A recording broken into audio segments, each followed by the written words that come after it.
Hey everyone, hope you're having a good day. My name's Andy. My channel's Finding Value. Today we're going to do our daily technical analysis updated commodities. Work our way through the dollar, yields, precious metals, and commodities ETFs that I follow. I'll interject my financial opinions as we go through it together. If you need help with anything, check out finding-value.com. That's where I dive deeper into all these topics and subjects, looking for potential investment opportunities and sharing those opportunities with everyone in the community. I do that doing midweek updates. I'll be releasing a midweek update here for Wednesday coming up. I also do question and answer sessions through Zoom calls on the weekends, either Saturday or Sunday. You can send me questions for those calls beforehand, or you can attend the meeting yourself in person and ask me whatever you like. Uh, we do have a coupon code special going on. Special's the coupon code. Type in special, and you'll get that special. It is 50% off the first month only on a monthly membership, and a larger discount on the yearly membership if you'd like to sign up for a year. Let's dive in and take a look, see what's going on today.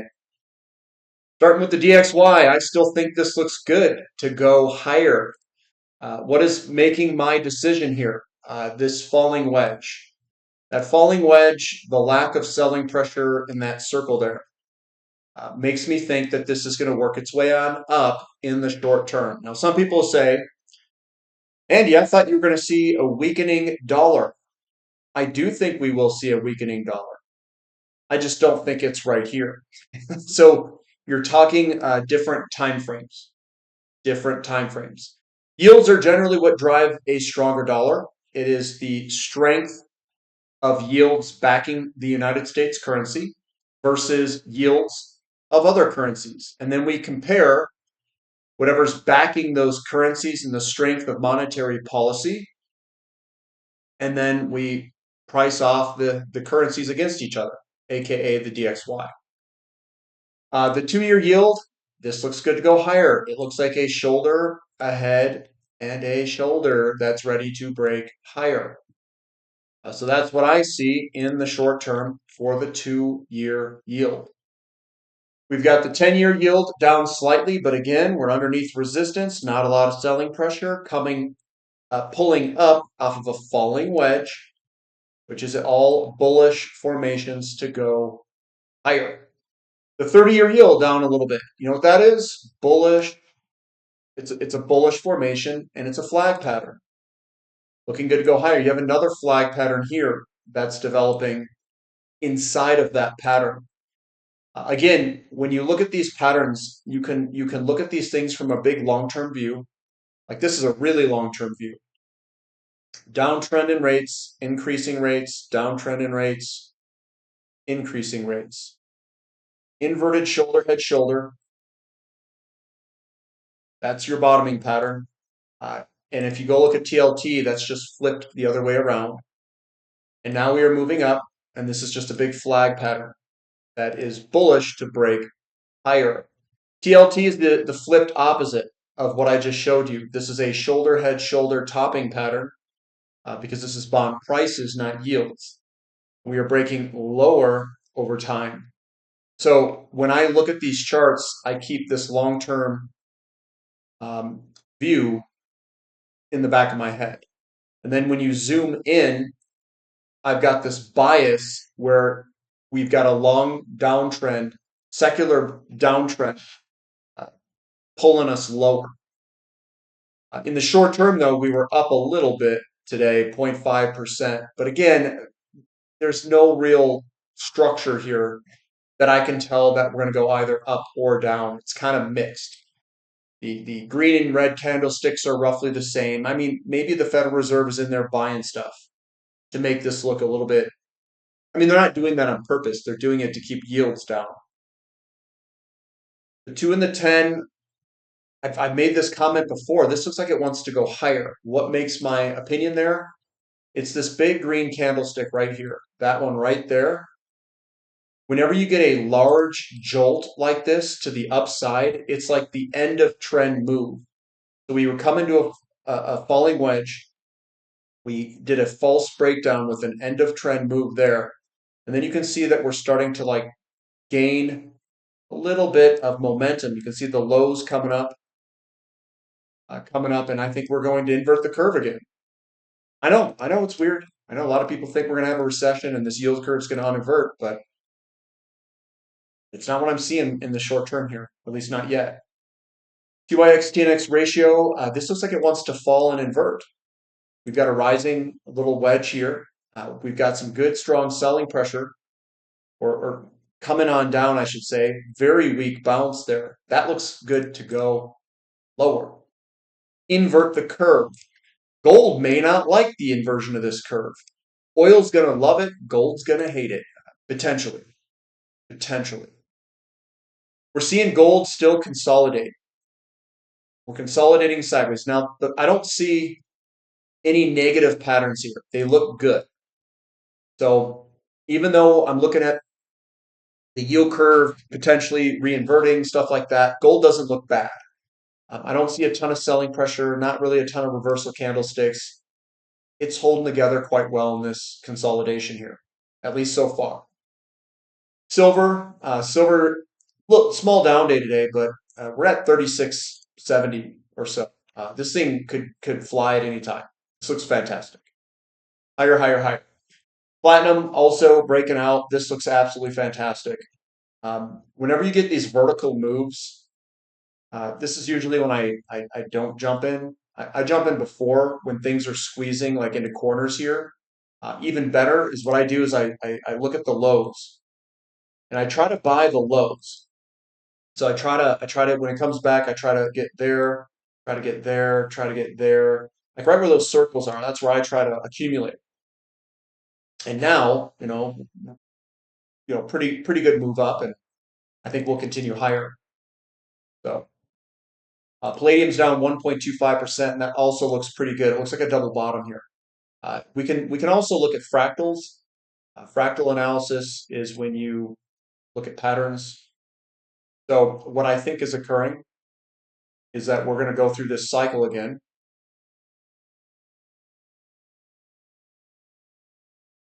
And I need to go up in order to go down, if that makes sense. So I think the pattern is something on the lines. I'm going to do a little bit bigger than that. See what this looks like. That's what I think is going on here. Something on the lines of that, and that this will eventually do. It'll play out like this. See how it kind of we're going into a bull market, but you first kind of go into a Livermore accumulation cylinder, basically. Um, Something on the lines of that, and then it rips all the way up into this peak here. And I just grabbed the previous cycle, and I'm just showing you the cycle repeating. During this time frame that it kind of consolidates upward here, that's when platinum's going to do this. The ratio is going to be in favor of platinum, and then we can swap like here back into palladium and then ride that all the way up. So that's what I think may occur. Just giving you guys a little bit of background of what I think. Jeez, did a lot of adjusting there. XAU to gold ratio, we are slightly lower today. Actually, a good bit lower. And again, we're at a low location, very cheap. Gold and silver mining companies underperforming gold today, but long runway ahead still. GDX is down 1.34%. What do we have here? A little bit of selling pressure there. You can see it in a little bit of a bearish engulfing today. We could see a further consolidation. Maybe we come back to this gap down there as we come back, and I'll leave that there. But I still think we're on top of patterns. Still looks good. GDXJ doing something very similar. We could see a pullback maybe to here, 65-ish dollars. I'll leave it there. And then SILJ is down a little bit. We've got this big gap here. A lot of the time, sometimes that gets filled. Sometimes it does not get filled. We don't know. We're getting a little bit of selling pressure. We could get a consolidation that looks something like that. Something. I don't know what it looks like exactly, but crude oil down 0.66%. We're right underneath resistance.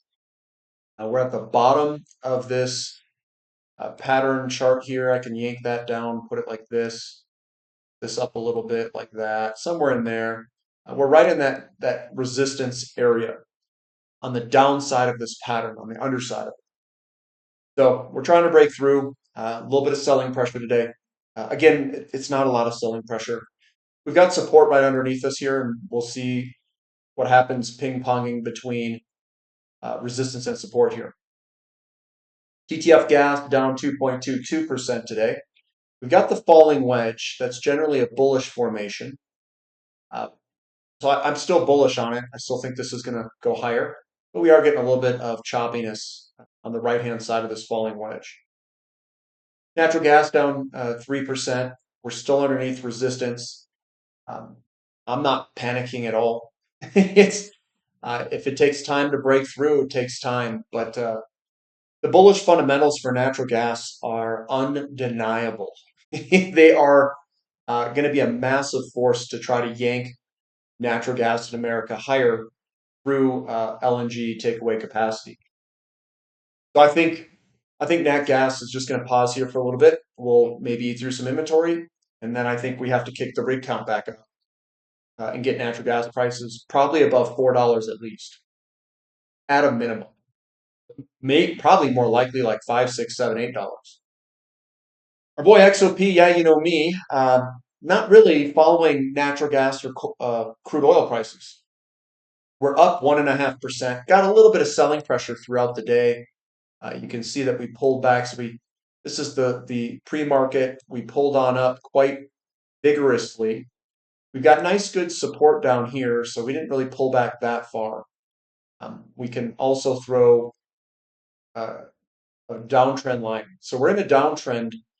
That's what's causing that wick at the top. And that's kind of what it looks like so far. Everything looks fine, but we're in a small little downtrend in the very short term, which created this wick at the top. Energy service looking fantastic, up 3.5%, ripping it. We also just broke through this guy here, so we had a little bit of resistance through there, and that's what we blew through today. So it looks good. We are creating an uptrend where we have higher lows, potentially higher highs. But again, this is a choppy looking, ugly looking deal all through here, to be honest. Hopefully the momentum can continue and keep on moving up. I thought we were going to move higher here, in all honesty, but this liberation news gave us a little detour. It's not a detour. Newcastle coal futures down 2.44%. This is going to follow natural gas. Natural gas was down roughly that amount. I do think that nat gas and coal are going to have to go bullish. We're going to have to go higher. Short term, not so much the have to. Long term, yeah, I think it's a have to long term. It's because we've got a lot of LNG takeaway capacity. AI is coming, air conditioning in China and India and all these other areas. Refrigerators, just like basic stuff that runs uses basic electricity. It's all coming. It's all coming. Profits Uranium Trust down about 3% today. Now, we never said it's going to be easy busting through this top resistance, but when we can break through that, we'll get through it. So a little bit of resistance or selling pressure today, down 3%, and we'll see if we can bust through here and get boogieing. I think we're going to see a big move when we break through that. We've got uranium futures pricing moving sideways. No, nothing to really see here. All looks good. URA down 3.2%. A little bit more selling pressure in the equities here. But is that as expected? Yeah, kind of. I mean, we're breaking through some resistance up here, basically creating, 52 5-year, 10-year highs here. We're getting a little bit of resistance. There it is showing up today. We can see that across all the uranium equities. We're getting some resistance in URNM and in URNJ, and they're pretty strong selling pressure today. We could see some consolidation out of this potentially. Sideways or slightly lower. It's easily possible, but it's not going to shake my bullishness. Sorry, guys. Not going to shake it. These are bottoming patterns. And I think we could maybe we consolidate for a little bit or something like that. Nickel still working through some selling pressure. It was only up a teeny bit today. but it looks like it's getting closer and closer to a move higher. The way that I determine that is if you see something squeeze together. That generally will produce some sort of large imbalance between buyers and sellers as the sellers get tired. That's when you get that squeeze and then the pop. Copper down 0.45% today. Still looks good. I don't see any problems here. There's no huge reversal candlesticks or anything like that. I don't, we've been chopping back and forth here, but again, it still looks fine. We're sitting on top of the patterns. We've got a little bit of resistance left through that box there that we're trying to get through, and I think once we break through this area, you can see all the wicks at the top here. See all these wicks, all that. That's all resistance. There's a ton of resistance up here. Resistance is selling pressure. You can see all the wicks that come up here. So whenever we get to this area, we get lots of selling pressure in that purple, the purple nurple up there. COPX down slightly, but this looks primed to go. What you see when these things go is you break out, you get a little bit of a run, and then you see very small selling pressure. So the guys who are trading copper equities are foaming at the mouth here. They want to go. They want to rip this thing to the upside. Copper's the only thing holding it back, the physical price. Lithium up 0.45%. This is looking good. I like the way this looks. There's not a lot of selling pressure. It's all green candlesticks for the most part through there. The small little reds. This looks good to go. It's ready to go at any time. It's also right above support on a big long term. This is generally your best spot to be looking, right on the retest. The breakout, big run. This is the same pattern as uranium. And when you look here, you get a big kind of pop higher. So you got a falling wedge, which we have. You get a line going across here, which you always see. You get a double bottom, and we're at the bottom of the double bottom. This is where, me personally, this is where I would buy. But that's not advice, but that's just me sharing my opinion there. I'd be active here. REMX, it's the same thing as lithium. It's the same setup, except this one's all the way pulled back to ground zero. And then you've got the same setup where I'm talking about here. It's across, the big pull up, the small selling pressure back to the bottom here. And then I would just snap this whole bottom here. What I would do. Am I aggressive? Oh God, yes.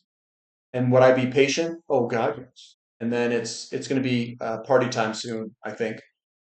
Coming up as we start to break through these downtrends, and I probably do this on a weekly candlestick. Yeah. And then we'll get a lift off here. Iron ore, we are squeezing up in this little small downtrend. And what I'm looking for is the squeeze. We're squeezing. We're going to see a big move. Big move. There's possible that we even get a false breakout before we move higher. That is a possibility too. Aluminum up a little bit. We're in a bearish formation though still. We've got Baltic Dry Index. Baltic's been killing it. It looks good. We've been ripping higher in Baltic. Nice strong moves here. Looks good to go higher. Emerging markets. This looks fantastic. Absolutely killer. We had a 0.5% update with basically a dollar that was slightly up. This thing's ready to rip at any second here. So your majority of your support resistance is all in that box there. I can put a rectangle in there to show you guys. I don't want that right here. So your main resistance support is going to be right through here. I'm going to take that one out. We got stuck in that, and now we are breaking out of it. We can see a big move. It's because this is a big consolidation. So that looks good. And there's other areas that you can look at outside of just emerging markets. There's other ones too that look really good. Mu, again, it's a breakout retest, very similar to uranium. The spot Frisco Uranium Trust. That looks good to go higher. KRE is up 1%. This looks good to try to break out of this shoulder head shoulder, inverted shoulder head shoulder. XHB moving higher. It's probably going to move with the regional banks. These two are very similar. But big update today. Looks good to go higher. But everyone's going to tell me, well, home builders, they've got so much inventory. That's not what the charts say. The news is wrong. Twitter is wrong. They're all wrong. This is what you go by. The people who are buying it. This is going up. Sorry. Russell 2000 up, looking good. S&P 500 up, looking okay so far. And I talked about this rising wedge. Potentially, we could fall down, but that's not what we're seeing. Maybe they're in there buying. I don't know. The plunge protection team specifically. We've got the NASDAQ up 0.63%. It's trying to go for all-time highs and get the juices flowing again. They're trying to get the juices flowing. We'll see if they can do it. SMCI down slightly, but this looks bullish. These are all bullish formations here, where you get a bottom, you get a low, you get a low, then you start getting higher lows, and then you get downward-facing patterns, which are all bullish to move on higher. This one here is upward-facing. That's bearish. That's a flag pattern to go lower. Another flag pattern to go lower is facing upward. They're facing downward. Get you guys caught up. NVIDIA, upward facing. See that? That could be a bearish formation, just like I showed on the S&P up here. Could be. Doesn't mean it is. Only could be. So that is what we're looking at there for NVIDIA. We've got the Bitcoin. Some people are saying this is going to rip it. Other people say, no, it's going to roll over. What's my opinion? Well, you're sitting on top of patterns. Got up there for a reason. And it tried breaking down here, but came back up. So we'll see if we can stay above support. It is bullish at this moment. Ethereum's also bullish because it came back above resistance. That looks like we could try to work our way on up. Again, we'll see what happens. We're only working with probabilities. We're not working with 100% outcomes. MicroStrategy down slightly, still looking good. And then the VIX. The VIX looks like it's trying to do a double bottom here. We came on down, double bottom, and maybe we move higher. You know what else looks like that? There's a lot of stuff with this double bottom. Like, it's all over the place. You know, RAMX, we saw lithium. We're seeing it in yields. The 2-year yield had that same pattern. A lot of stuff has patterns like that. We'll see what happens there. But that's what I've got for today. Give me a thumb up for the content. Subscribe to the channel. Subscribe to the website if you like. Special is the coupon code. That's the name of the game there. We have a Sunday question and answer session at 5 p.m. Mountain Time coming on up. And we also have a midweek update being released probably late today, where you guys can view it and get my opinions on individual companies and the ones that are catching my eye right now. All right, guys, that's all I've got. We'll catch you next time. This is Finding Value.